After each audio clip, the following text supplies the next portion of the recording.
All right, let's talk Yeah, about it's this gonna be Big one of Boy those albums. It's album. like in another year, could it be top 10? Yeah, Rick Ross and Big Boy might have just slid you out of the 10ish. I have a lot to say about this Big Boy project, man. I know you do. I want to get into it. I from Atlanta, Georgia, obviously, Outkast fan to the heart.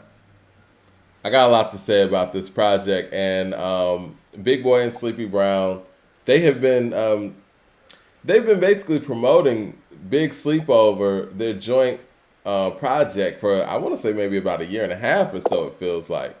So we've been really excited about the possibility of hearing Sleepy Brown and Big Boy come together on a full effort because we've heard them over the years and how great they sound together. Well, the Big Sleepover, excuse me, finally dropped, and 15-track album, and it plays really well. I got a lot to say, but I want to Go get ahead. your first reaction on after hearing the Big Sleepover.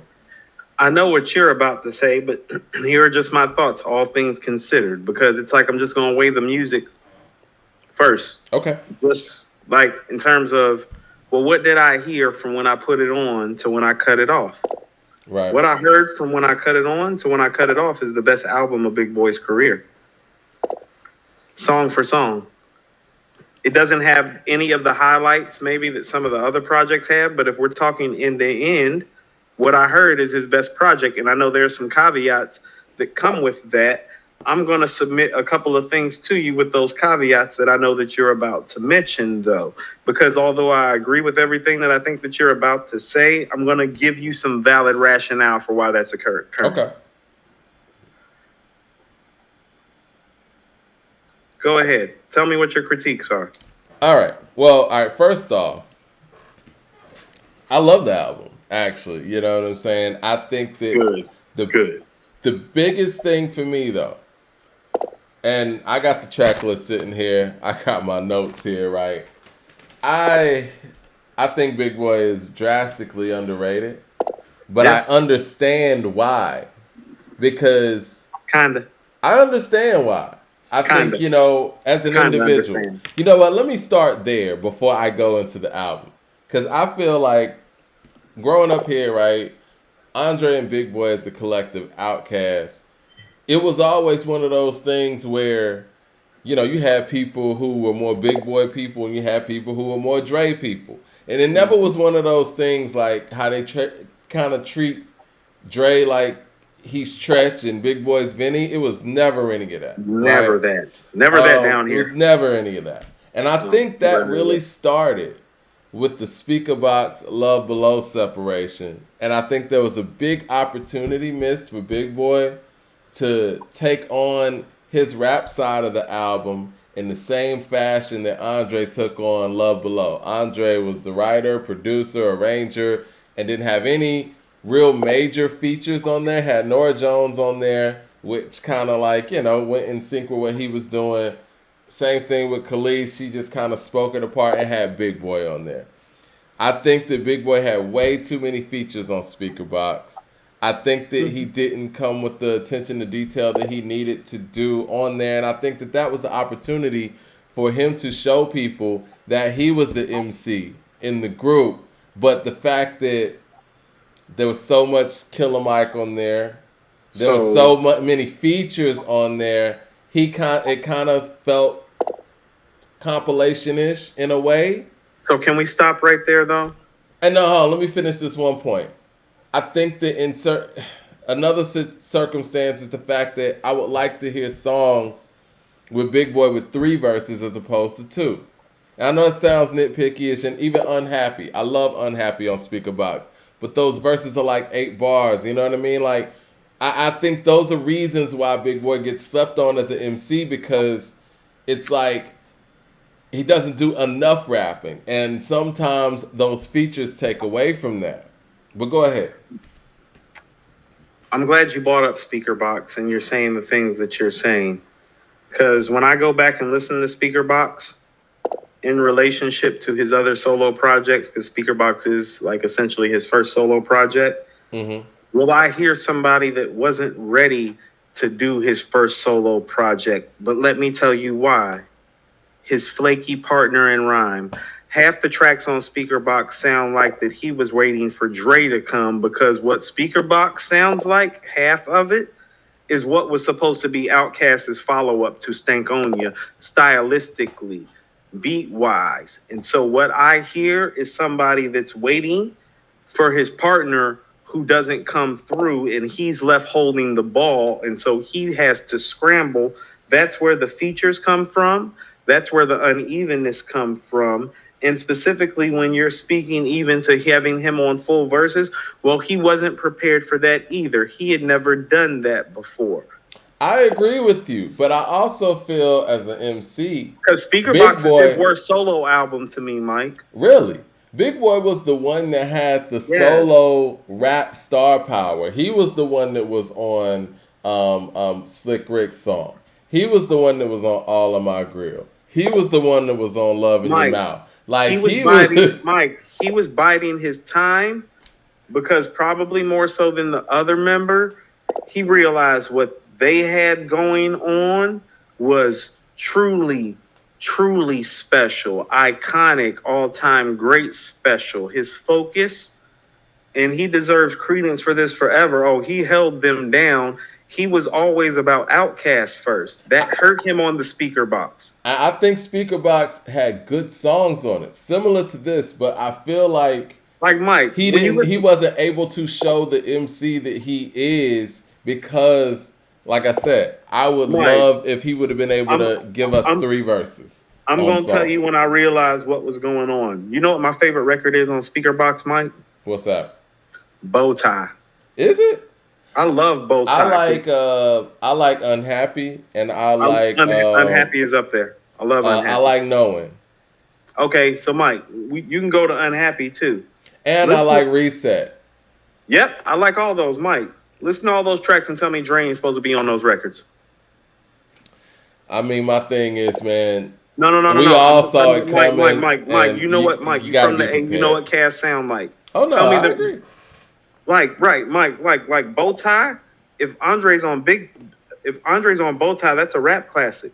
He gonna show out on that record. That record for Andre to show out on. That's what I'm saying. Well, Some of you those know, it's records, interesting you say this. some of those records, it almost sounds like he's inviting Andre to rap because he knows his homie doesn't want to rap. So he's like, well, I'm gonna make this record and make it fit for him and leave it here for him, and he's gonna get inspired at some point to come fill his gap. That's what Bow Tie is, Mike. That's what Unhappy is. Like You Reset, know, Mike. All three of those records you named, that's what they are. They're records that they were for Big Boy made those records for Dre to get on them. He never got on them. listen, I want to piggyback off of that, right? I think what's unfair Period. about Big Boy and him being put in a solo position at that point is the fact that everywhere the Outkast was going, Big Boy was following. Well, they were collectively doing it, but as far as like how they were going far out, going very psychedelic, Big Boy was adjusting. He was adjusting. He was adjusting, and then when we get to Right. this point, now you're not rapping anymore. Now I got to keep this sound when I probably would have been more comfortable doing a solo Benz or a Beamer, two Dope Boys sound. You know what I'm That's what I'm saying? saying. So a couple things happened with Speakerbox that have dictated his career. I'm gonna tell you that's the first thing that happened. Dre didn't come through. Half those records sound like he's waiting for Dre to rap on them because they're more suited for Dre than they are for him. The Way You Move dictated his career. Mike, that's where we're going next, but I want to make a little sidebar reference. The best year of Scottie Pippen's career was the year after Michael Jordan retired. But you want to know what? Scottie had time to prepare for the season. You get what I'm saying? Yeah. Dre didn't leave Big Boy time to prepare for the season, so we're not seeing his best performance. But what you did see was flashes of his brilliance, which is, Mike, The Way You Move. The Way You Move is literally the reason that you were getting this rap album today. And I'm going to tell you why. You're getting the big sleepover because of The Way You Move, because this is a veteran rap artist who is over 25 years in the game. And now he has his classic Outkast material. He has solid solo material, Mike. But when you're at this stage in the game, you have a tendency sometimes to pull from the well that works. This album is him pulling from the well that work best for him as a solo artist, starting with The Way You Move. He's had some highlights as a solo artist, none like that. This album is an extension of those records without trying to do those records, and it comes off wonderfully. And you know what? It's not even just the way you move, right? I think Sleepy and Big Boy have had great moments with West Savannah, with So Fresh, So Clean, because honestly, So Fresh, So Yeah, Clean could but go this, as without, it could go as a song without Dre, right? no, that how about this, Mike? That album gonna be that song gonna be almost just as big without Dre on it. If you Yeah, just give Big Boy a third verse, it's just as big. Yeah. definitely. No, no, Yeah. no, for real. Like That's one of those. the That's one of beat, the those hook, and Outcast all that's songs, there. Mike. That's one of those mini Outcast songs that we're starting to look back at now, and it's like, man, that's Big Boy record though. Art of storytelling feels like that for me. Big With Sleepy Boy. No, Brown that's on their it's record. like that. Now you better No, go get the hump that about you. That could easily be Big Boy's record with Sleepy. that's their record to me. That's an Outcast record to me, Mike. But when you start going through their catalog, Mike, you start realizing like how much of their single shit is like Big Boy shit. Like AT Aliens. When I hear AT Aliens now, I'm like, that's Big Boy. When I hear Southern Playalistic now, I'm like, that's Big Boy. Yeah. Yeah. All right. Well, this is what I do want to say about the effort and the fact that, these guys are legends and they came out in a certain era and they were putting out their most successful, commercially successful music in a certain era. I think my biggest thing with the Big Sleepover, unfortunately, was like it was New Music Fridays, but the fact that half of the songs on this project I had already heard. How many? All right, let me go through it, I right? want you to line that up because when you said No, that, no, I no, only no. saw I only saw like four, but you like, nah, it's more than four, Coop. And I'm like, No, hold it's on. more because Lowercase No Cap has been out for a few months, right? I think they put out a video for Animals a couple of weeks ago, so I'm not going to count that, but I did hear that. Can't Sleep has been out for a while. It's dope. It's dope. Dope as Intentions, fuck. they shot a video for that last year. I They love performed intention. that on Jimmy Fallon. I love it too. I just wish I was hearing all of these songs for the first time today. You know what I mean? Yeah, but Um, Mike, so Mike, this is what I mean about where he is in the game because I knew you were going to say that. So, but before you go any further, I just want to say this. It's like, no, Mike, he's a smart dude. You want to know what he heard over the process of recording these sessions? He probably started thinking to himself, man, if I take what I just made and I take some of the tracks from the past 18 months, I think this might be the best shit that I ever made. And he's he took his right. time with it. Yeah. He took his time. We can't knock somebody. Like, I get what you're saying. I So knocked him for not taking his time on Speaker Box. I've done that that's before. what I'm saying, Yeah. Mike. It's like he got left holding the bag on Speaker Box, and now I'm looking at something that it's like, have I heard a lot of these records? Yeah. That means he took his time. I think him taking his time is working well for him, and so I don't care about it as much. And maybe it's the fan in me, but it's like I'm going to dock him objectively in the album of the year conversation because some of these records aren't even from this year technically, or at Yeah. the top of this year, super Right, early. right. So got to dock him for that. A Like, lot of just these aren't from this objectively, year. Mike. But like I said, Mike, when I'm listening to this project from end to end, I'm like, this is Big Boy's best project from end to end. And I think he was hearing that too, which is why he was like, hold on, I think I might be making my best project from end for end. Let me sprinkle some of this hot shit that I already done did in. And it flows and went together and went with the theme. I'm not going to knock a legend for doing that. I'm going to knock somebody 2-3 years in the game for doing that. Well, this is the thing. Like the We the Ones, the song with Killer Mike, Big Rude. That Yeah, song's been around for a while. it has. It's just still dope though, Mike. Return of the Dope Boy, that he released that like right before the Super Bowl that was in Atlanta. It was New Still England. dope. It was New England and who was in that Super Bowl? New England and the Rams, LA Rams, Rams. yeah. And Doing It came out that same time too. I think these are really dope songs, but it's like again, when you release an album, No, I I hear want what to you're hear saying. new songs. You know what I'm No, saying? I, So I, it's I hear like what I you're told you, saying. like I told you offline. That's like if I, what I'm saying, when we got Akumanat, first day, open up the rapper and then put the CD in there, and it's like 6 songs on there that we've heard for over a year's time, and I get it. I think that they come from a certain school of releasing music, and I see what you're saying too. Kind of put things out for feedback, But I would much rather they'd done it in a way where I couldn't access these things on streaming platforms. You know what I'm saying? Like, so So, I've been so, listening to so, these songs for a minute. but hold on, Mike. First of all, when you're saying that too, like, A, you're not average, and two, you're from the A. So you're gonna, Mike. When Big Boy drop a record, we listening. We from Atlanta. We were raised on Outkast. So the effect that we're feeling right now from having heard some of these records, that's not gonna resonate with everybody. So we gotta pull ourselves back and look at it like we're not from Atlanta. We're Right. not big, heavy Outkast fans, and we're not the type of people who don't check Big Boy's projects every single time it comes out. We are those guys. That makes us more of an outlier than the norm. For somebody just picking up this album that loves Outkast or loves Big Boy but doesn't follow him intuitively or heavily like we do, they're going to hear the best album of his career. Well, this is the other thing, and that was just my first note. I love the moments where Big Boy and Sleepy Brown are like on a same page. Again, like I think best example of that, West Savannah. They did that on this album a few times. I think some certain songs they feel a little bit separate, like Sucker Yeah. Free. You know what I'm saying? That's on some rap shit. Whereas Yeah. like all you see is like, more on some sleepy shit. But I wish that we could have gotten more of that. Like Animals. I think Animals is dope. I think Can't Sleep is dope.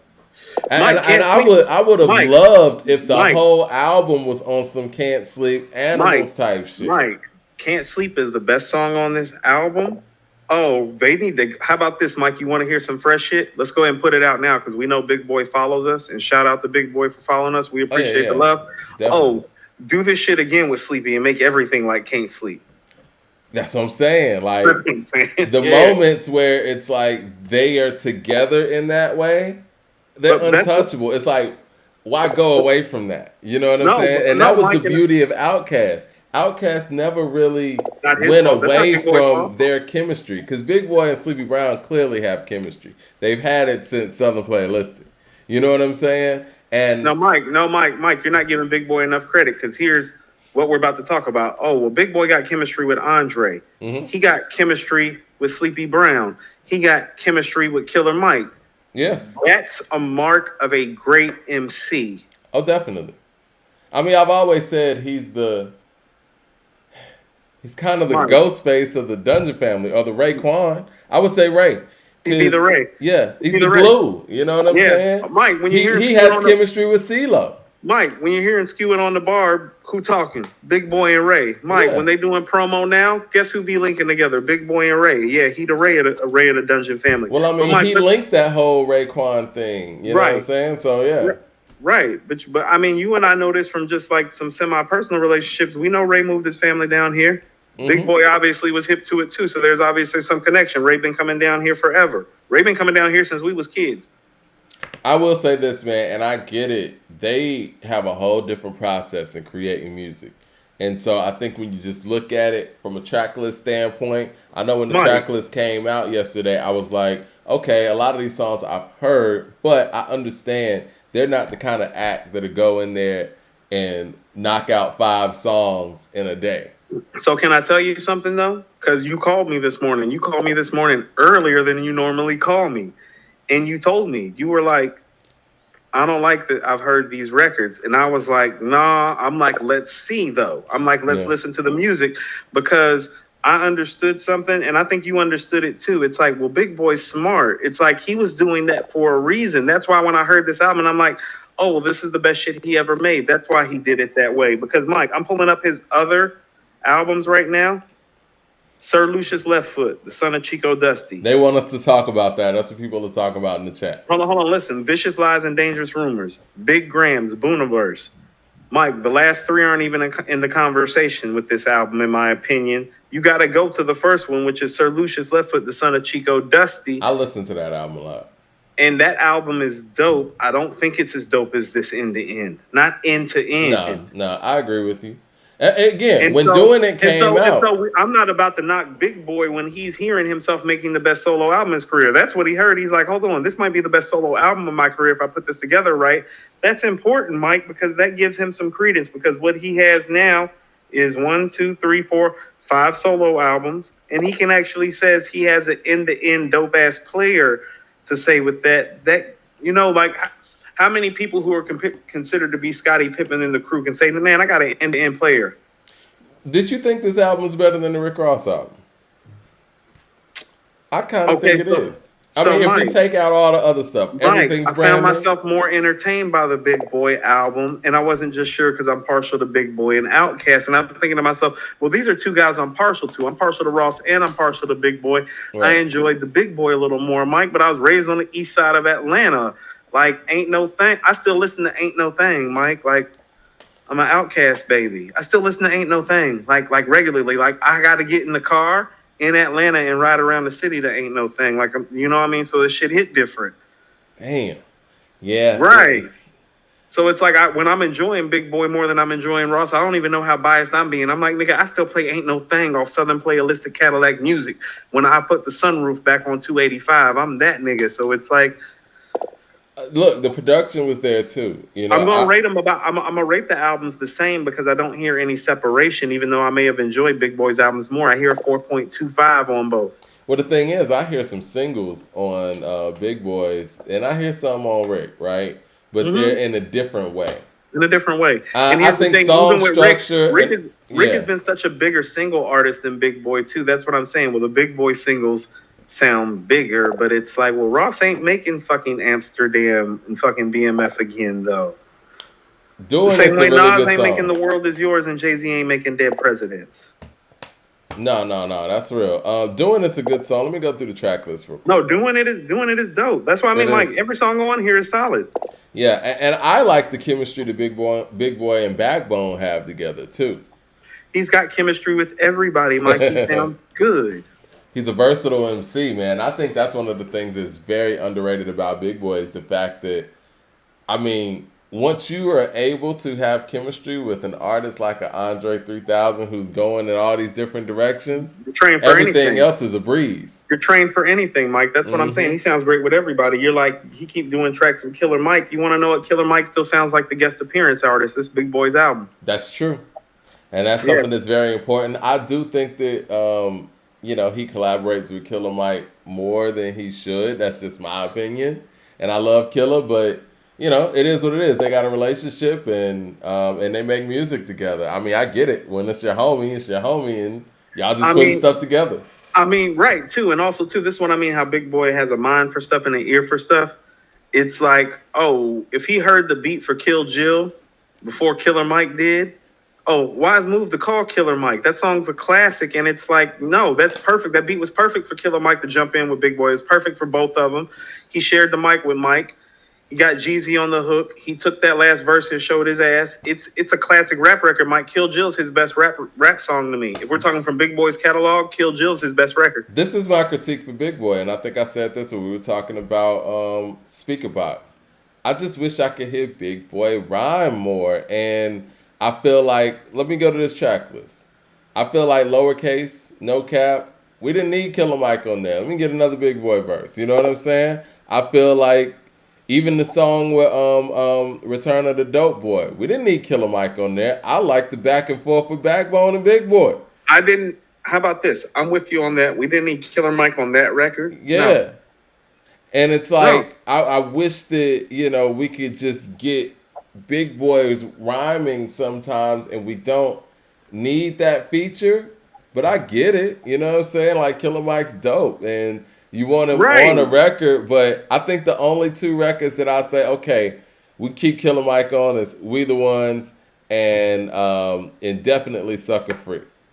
I like Mike on all the records except for Dope Boys. They could have done without him on that one. Yeah, I love what Big Boi and Backbone had going on. I love it. That's the highlight of the record to me. That's why I was like, no. You can go ahead and slide Mike out of there, and I'm just as cool. But it doesn't take away that this is the best project of his career. So I'm going. So a beautiful thing is starting to happen with rap. These guys that we grew up on are starting to make music that our kids can listen to that's great, so that our kids can actually see why we love them so much. That's what's beautiful about KD too. That's what's beautiful about what Big Boi just did. Ross is 11 albums in, still making quality work. The game is changing. So what I'm saying is that like we need to slide Kendrick out if we sliding him out, not about what he hasn't done in 5 years, but what the game is doing. Because the game is extending itself. Because I thought about something the other day. I'm gonna talk about KD again too. Because you know LeBron's not too far from the scoring record, right? Right. And I'm thinking about how LeBron looks at 37 and how his body is starting to fail him a little bit. I'm thinking to myself, KD is 4 years younger, and his game and his way of getting points is so much easier, and he's creeping up on 25,000. Like, he's 33 years old. I actually had a whole thought. It's like, no, I could see him scoring 25 points a game for another 5 to 7 years if he stays healthy. His game is like built like that. It's changing. Scores of the basketball, Mm-hmm. you usually got about 10 years to get it, and then it's gone. Look at James Harden right now. That's not all about being out of shape, Mike, or the hamstring and stuff. It's like, no, you got a cap on it. Yeah. But the extremely great guys are starting to change the cap. Guys like Big Boi making an album like this, oh, that changes the cap. Nas making KD2, that changes the cap. Tabernet says, is Big Boi disrespected in the rap community? Not disrespected, just not valued like he should be. Specifically in Atlanta by Atlanta radio, they're fucking trifling when it comes to Big Boi because there is no hip hop Atlanta radio without Outkast. And every other place that I've lived or been, when somebody is important to the music station and to the hip hop and music community like that, they get flowers every time that their shit drops. And he does not get that in Atlanta. It's an atrocity because I've seen, Mike, I told you, it's never going to escape my mind. Like when it's Eazy-E's birthday and I was in Cali and they played Easy all day. Well, that's what they do. That's what they do. Raven 210 says, what up, Mike and Coop? Glad I caught the live. I enjoy the content. 2020 yearbook makes for a great stocking stuffer. Appreciate that, Raven 210. Yes, the 2020 yearbook that we put together last year that's available on Amazon right now makes a great stocking stuffer for the hip hop fans. So go on Amazon, look up According to Hip Hop 2020 yearbook, and go ahead and put that in a stocking stuffer, a hip hop fans stocking stuffer rather. I can't even Like talk. Mike, We're working Mike. on the 2021 one now too. I think we need to make like some sort of package where people can get the 2020 and the 2021 one. We'll work it out. Yeah, no, Go ahead. I've actually the last 2 days specifically been working on the yearbook in my spare time. Mike, do you remember when AT Aliens came out and they played AT Aliens from beginning to end? Yeah, that was Greg Street, man. He would do that with Yeah, Outkast and Goody Mob Mike, stuff. yeah, I was living in Charlotte at the time, but I told you I still came down here during the summers. I remember when they played AT Aliens from beginning to end live, Greg Street. Mike, Big Boi deserves that treatment every time he comes out. Like, what you missing? Like, I mean, does New York still do that for Nas when Nas drops KD2? Do they do that for him? Like, I think that the industry just changed. See, this is what I'm. No. This is what I'm saying, Mike. It's different. And this is why it's different. You talking about when Nas dropped KD2? It's like, well, no. Well, I guess you got to do that when Rakim dropped, when KRS-One dropped, when Kane dropped, when G-Rap dropped, when Jay dropped. When Kiss dropped, Mike, you want me to keep Chuck D has that problem with Hot 97. When 50 dropped, Mike, when Chuck D dropped, if Chuck D were to drop something, no, there's so many guys you can run down. But down here in Atlantis, Mike, ain't nothing but a couple people we can choose from because there wasn't nothing but a couple guys that got this shit cracking. I believe that's the guy. I believe that's the core glue guy we keep talking about. Why are we not supporting our glue guy?